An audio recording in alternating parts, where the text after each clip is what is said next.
Right. And that actually leads me right into my next fix, and that is to eliminate the resurrection of F story entirely. As I said, and as he's likely going to say, it just doesn't matter. Outside of the debut of Blue, what does Res F matter for? If there is anything about Dragon Ball, we know two things. One, the fans can't read, and two, other iterations have a lot of problems. Especially Super with, pun intended, super duper problems. So today, my boy, Big Toon, never the little one. Actually missed that guy, man. I saw Toon for like 2 minutes in real life, man. I need to spend some time with my boy. Toon, if you're watching, I'm watching your video. He's going to talk about how he would fix every problem, or at least one major problem in every arc of Dragon Ball Super, which, spoilers, there's more than one problem in every arc of Dragon Ball Super. So this should be a good video. Subscribe for more videos like this. And without further ado, let's get to it. This is a problem, and so is this. What's that? Are you showing your face? What's good, Toon?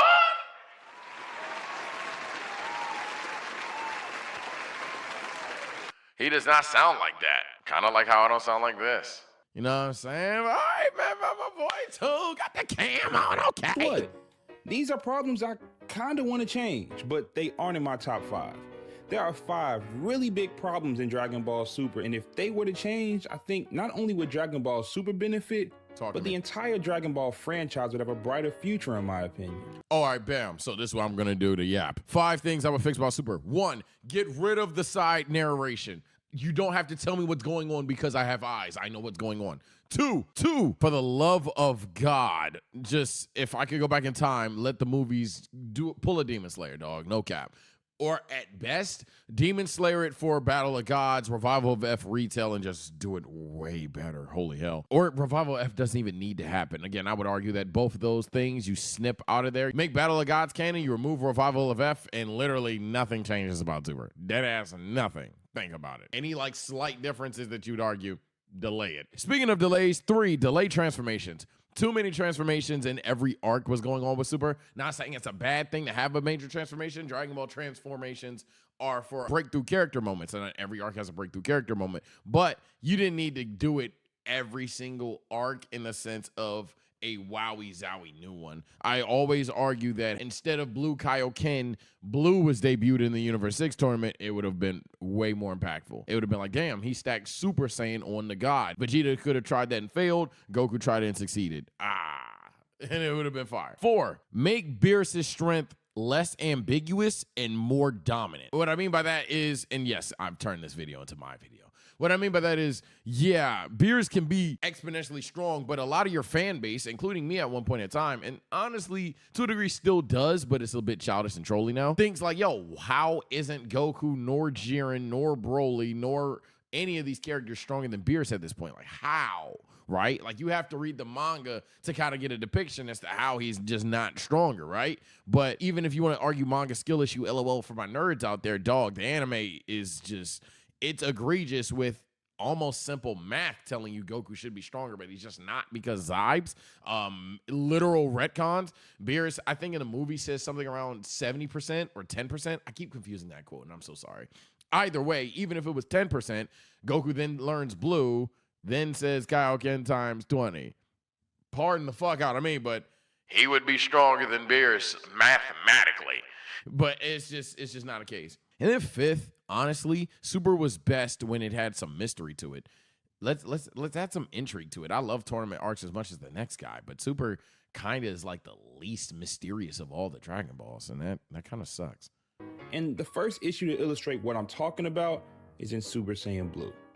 Super Saiyan Blue is one of those forms that should have felt monumental, but the way Dragon Ball Super handled it, it lost its mystique way too fast. I'm gonna let Toon talk. Don't worry, y'all. But lackluster debut, honestly, lackluster visuals at times, inconsistent visuals at times as well. It was even expanded upon with Vegeta, and that's a polarizing form. Some people like it because they love Vegeta, and some people hate it because it's an ugly form. But seriously, if you love Vegeta and you like Royal Blue, Blue or Vegeta, that's fine and all, but you don't have to sit there and tell everybody it's fire. I do appreciate that not every Saiyan in the series just magically got the form. Right. One of the things I like about Super is how it gives everyone different paths to strength. I do like that. But Blue specifically, it was introduced too early and used way too often. I think the best way to fix this would be to delay its introduction. Imagine if Super Saiyan Blue debuted in the Goku Black arc. Well, me. I just said this shit! I'm a narcissist. I'm liking your video just for that reason. What can I say? I like literally, I promise you. A majority of your favorite Dragon Ball YouTubers think this. It's not a hot take for any Dragon Ball stan 242. It's a hot take that shouldn't be a hot take, but the masses justify their peak anime, so they hate any form of criticism of it. I recently saw someone thinks I'm a Dragon Ball hater. Mind you, I'm wearing a Dragon Ball do-rag. But no, it's not hate. It's not slander to your show. I like Super. I like all forms of Dragon Ball to a certain degree, even. But yeah, no, there's no reason Blue was revealed as early as it was. Just in the Universe 6 tournament. The only thing I'd add in that second case is that there will be a time skip for us to see how long it should really take for Goku and Vegeta to reach this level. I mean, either one would have made the form feel like a huge escalation that shocks both the characters and the audience. Anything would have been better than dropping it during Resurrection F. Right. And that actually leads me right into my next fix, and that is to eliminate the Resurrection of F story entirely. To me, it's the weakest Dragon Ball movie of the modern era, and the anime arc somehow manages to drag it down even further. And on top of that, as I said, and as he's likely going to say, it just doesn't matter. Again, deadass, and I'll elaborate on the point because Toon's about to. But like, think about it. Outside of the debut of Blue, what does Res F matter for? But Golden Frieza. Just reveal it when you revive Frieza later. But we reversing time. You can reveal that literally any point in time. Hell, even Super revealed it before Frieza was revived. Yes, I guess it counts in terms of the arc, but you could just have a random day of training and Whis reverts time, and he tells you, "Oh yeah, I can do that shit. I'm broken." There's like nothing in Revival of F can't be put later in a one-off or two-off 2-minute segment that matters enough for the entire arc to be born. It just does not matter. As much as I like Frieza, Frieza is like low-key, probably top 2 character for me, like in Dragon Ball, at least in Dragon Ball. Maybe even top 10 in anime in general. I love Frieza, even though, you know, he's Frieza. But despite Frieza not loving me back, it's just one of those things like, what are we doing right now? Like, it just didn't matter. The biggest crime is how it introduced Super Saiyan Blue. The form was supposed to represent the divine power of a Saiyan who had God Ki and then went Super Saiyan on top of it. Yep. It was something so far above anything in Z that it should have felt like untouchable. But instead of a legendary debut, Blue gets introduced in a cool way, like the transformation sequence is nice, but then it loses twice in the same story.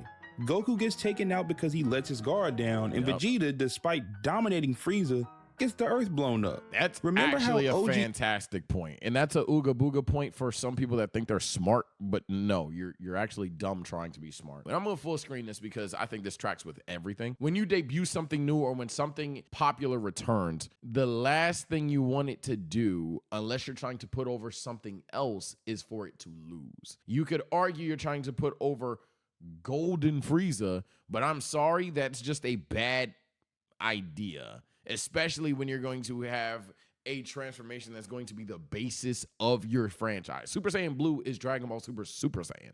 So the idea you wanted its debut to be so lackluster, weak, hell, it's confirmed they weren't the strongest there. They just won due to stamina, which is fine to know, but it was told in such a damn, so Blue's kind of ass way that it's definitely disappointing. Think about it this way. For my WWE fans, let's say your favorite superstar returns. Imagine that superstar returns and immediately gets eliminated in the Royal Rumble. Or that superstar returns and immediately gets squashed, right? Your perception, is, okay, the person that just beat them must be Hemi of Hims. Why would Frieza then be the Hemi of Hims if he's not going to be removed from the franchise for, I shit you not, maybe 100 plus episodes? For, I shit you not, 3 extra arcs, Why would you do that? Like, literally, why would you do that? Especially when the importance of Blue outweighs, at that moment in time, at least, Frieza. 2, I'll give you another example. Marvel Rivals, they have a character every fucking month, right? I've been told Rival players, yo, make the new characters OP and then nerf them. Because the last thing you want to do is drop a new character, a new mechanic, interactions, team up, all that stuff. You want to drop new stuff, and then it's ass, and we go back to playing the old characters. It's just no reason that you had to debut Blue in such a weak point. Maybe I didn't articulate it the best. Maybe Toon does, or maybe other creators have. But I did not bring that point up, and I love the point that Blue is debuted and it's kind of weak in its debut. Super Saiyan changed the playing field. Think about the first 3 Super Saiyan transformations. Yep. Think about how dominant, and for anybody that would argue Vegeta, LOL, that's fine, but Goku did it first. So and even then, Vegeta got a canonically weakened Frieza. It's such a lackluster thing. You just think about all 3 of their Super Saiyan debuts. They dominated whoever was in front of them. Hell, 2 of them dominated Frieza. Super Saiyan 2. Some of you argue that Cell was still stronger, but it looked dominant the entire time. Super Saiyan 3. Dominant the entire time. Hell, it was to the point where Gotenks got it, memed it a bit, and it was still like, damn, but Super Saiyan 3 is still a really big fucking deal, especially when Goku is out here dragon fisting in movies. You have God. Even God, if you must say, oh, what about God? God looked like, oh my goodness. Yes, he's losing to his opponent, but holy shit, he's the only one that could fathomably fight this opponent. You could argue that, well, wouldn't you say that for Blue? But Blue just looked so lackluster in its combat per se. It was like, okay, those 2, and he got down to a goddamn ray gun. I get the point, chat. I get the point, Dragon Ball Stan, but it's so weak. It comparing everyday transformations debut and putting Blue up there in the same catalog and justifying it just seems so weak. They dominated in those fights. Goku beat Frieza, Trunks literally destroyed Mecha Frieza, and Vegeta ripped 19's hands off and then blew him up. Yep. We didn't get anything like that with Super Saiyan Blue, and that's because of this Resurrection F story. But the problems with Resurrection F go deeper than just mishandling Blue. It actively derails the direction that Battle of Gods set up.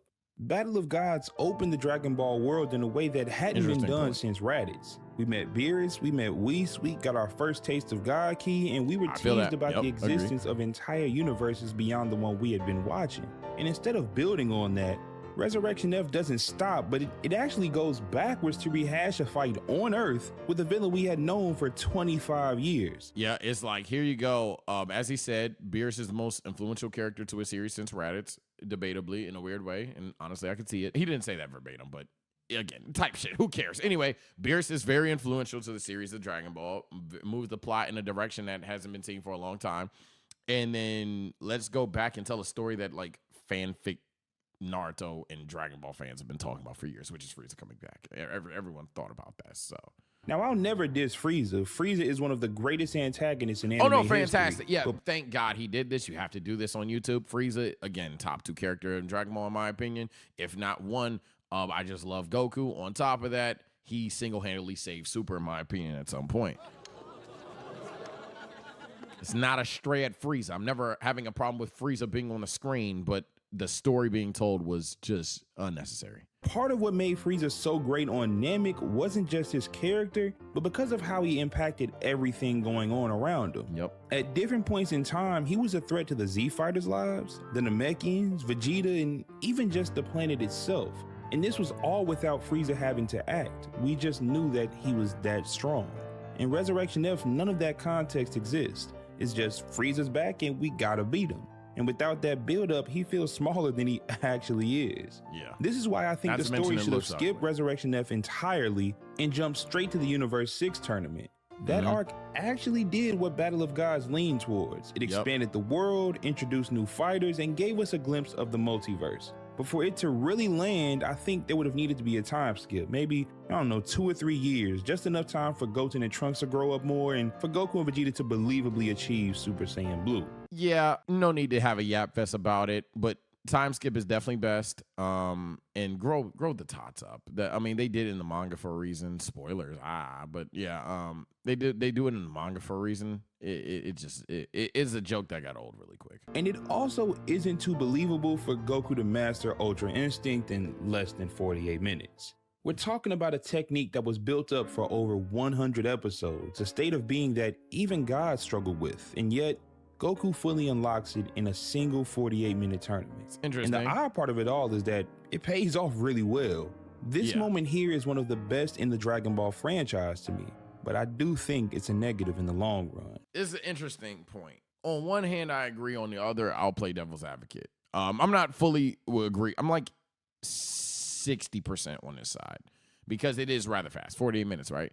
On the other hand, you could argue Goku's a prodigy. This is the guy that saw the Kamehameha once and mastered it like that. 2, as Mickey as it sounds, This is something that was foreshadowed for a long time. It's just not spoon-fed foreshadowed to you. And Goku, I would just argue, at this point has become such a fighting master that the next step is to follow his instincts and only instincts.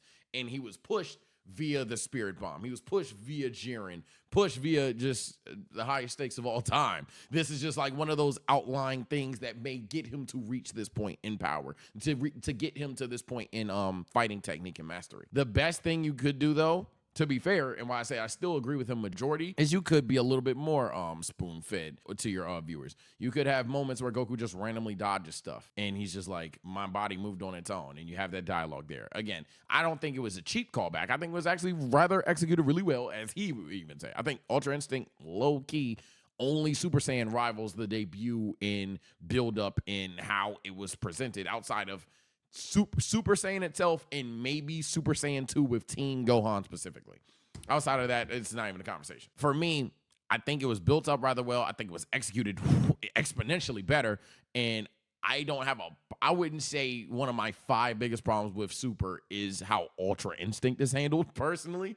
But I see what he's getting at. I see what he's meaning. It's not a stupid point. It's a hot take, but it's not a stupid point to be made because he does do it in the Tournament of Power. I just think the Tournament of Power is beyond a good catalyst for this to happen. I do think, yes, the time is kind of crazy, but of all things for it to happen, the Tournament of Power, where you fight the strongest being who is literally essentially like damn near a fighting Beerus Part 2, is, yeah, I think this is a good enough catalyst, but I see the point for sure. The fix to me is simple. Don't let him master it in the Tournament of Power. Let him access the Omen form multiple times. Show glimpses of what's possible. Make that the hook for the next stage of Goku's journey. But the mastery of Ultra Instinct should have happened later, and the perfect place for that was during the Moro arc.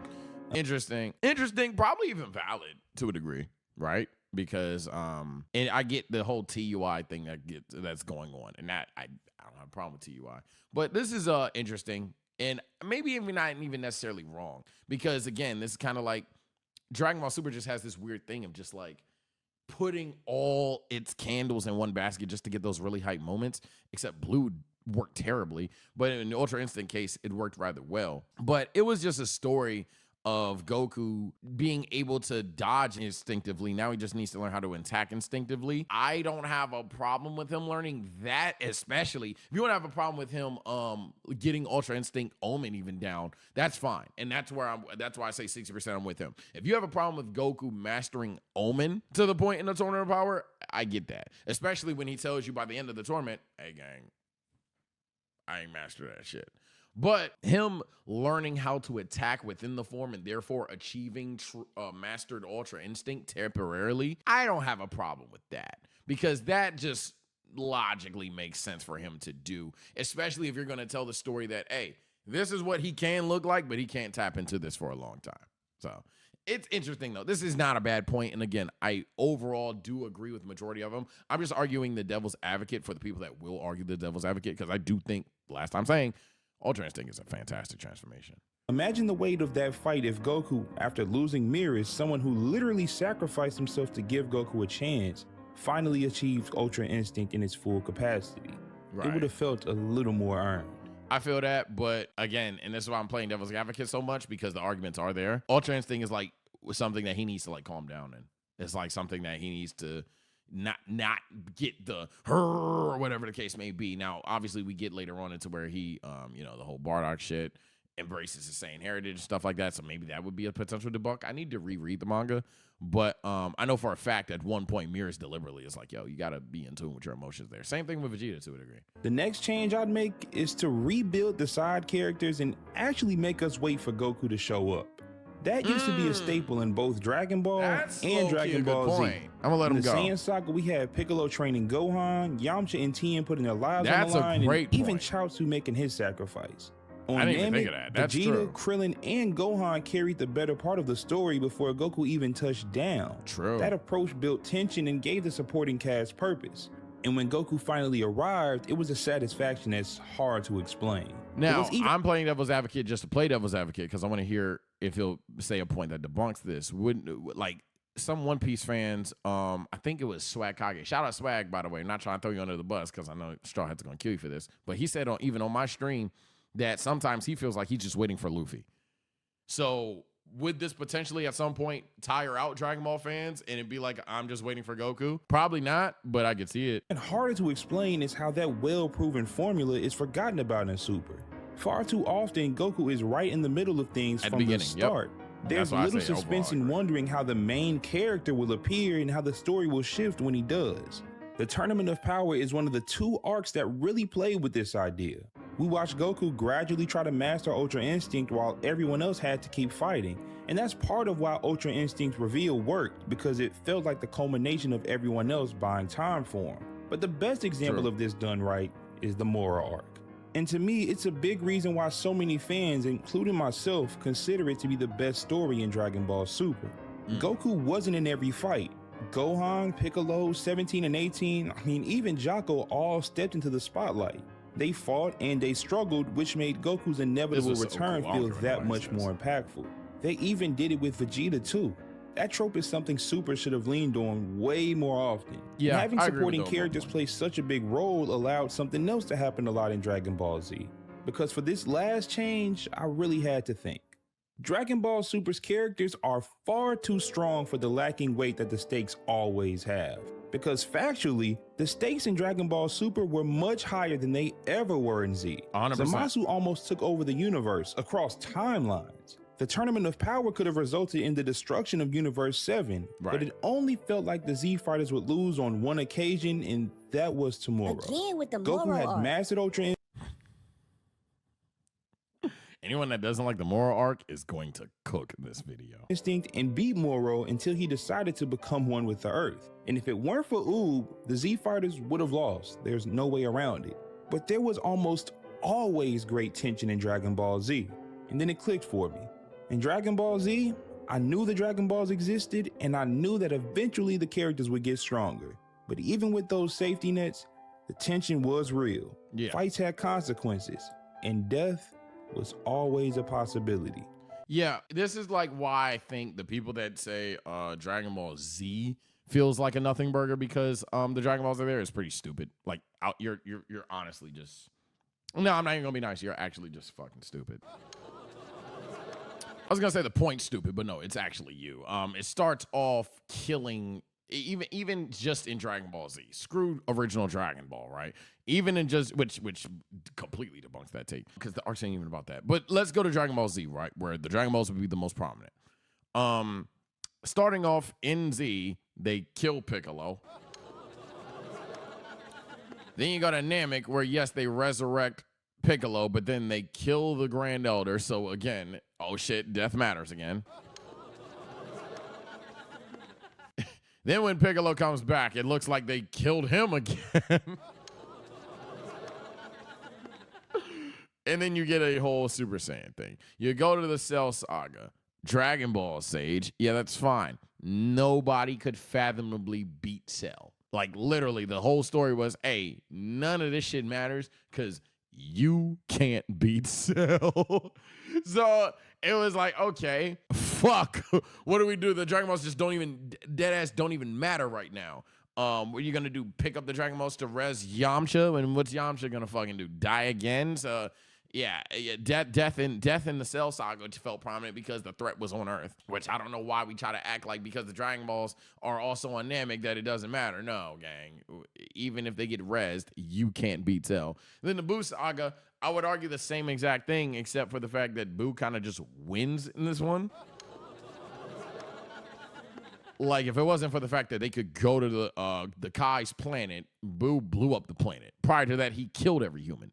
And he was sitting atop on the lookout like, what you gonna do, get the Dragon Balls? I'm right here. Buu won. So 2 arcs where you could argue it got lazier with it. The threat was not only on Earth, but dominant on Earth. You couldn't just res the Dragon. So wouldn't just sit there and be like, Buu would have killed Shenron. so yeah, I hate the idea that I know I went on a side tangent and that Toon wasn't even talking about, but as this video only has a minute, I just wanted to get that off. Yeah, I hate the idea that Dragon Ball doesn't have stakes because literally every arc shows you that death matters. Every arc nullifies the idea of, well, you can just bring it back with the Dragon Balls. Like, it's such a stupid ass take that you just make when you try to dilute the story. This is the biggest change I would make in Dragon Ball Super.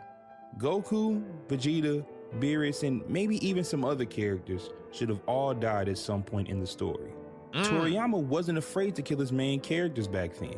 Goku, Piccolo, Krillin, Vegeta, even Gohan in 2 different timelines, they all died at different points, and it really did shape the story. They were the foundation for almost any emotional moment the series is known for. I don't know why Super wouldn't carry that same strategy forward. Imagine if at some point Goku, Vegeta, or even Beerus had died. Imagine Gohan being forced into stepping up against a Zamasu, or Goten and Trunks having a fight in the Tournament of Power because Vegeta was dead, or how the universe would be thrown into chaos without Beerus present.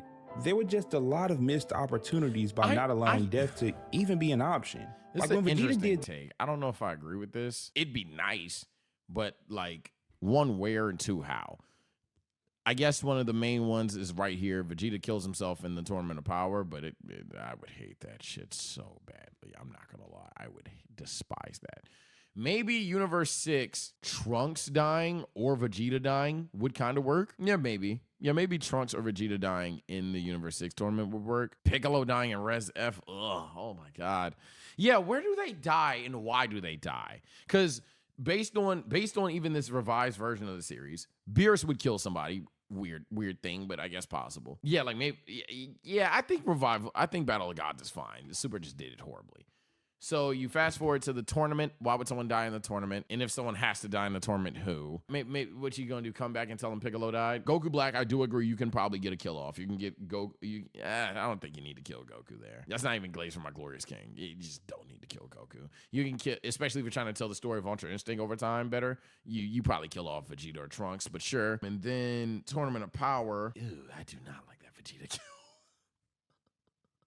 But then they also made rules not to kill. Ooh, yeah, you kind of have to change the concept of the story. Yeah, I'm going to say I overall disagree with this one, but I see where he's getting at. Again, I wouldn't argue, and it's not even because I met him and I think he's a good guy. Yeah, I'm probably disagreeing with this. I'm going to hear him out, though. This against Topo, it was already leaning solely on nostalgia.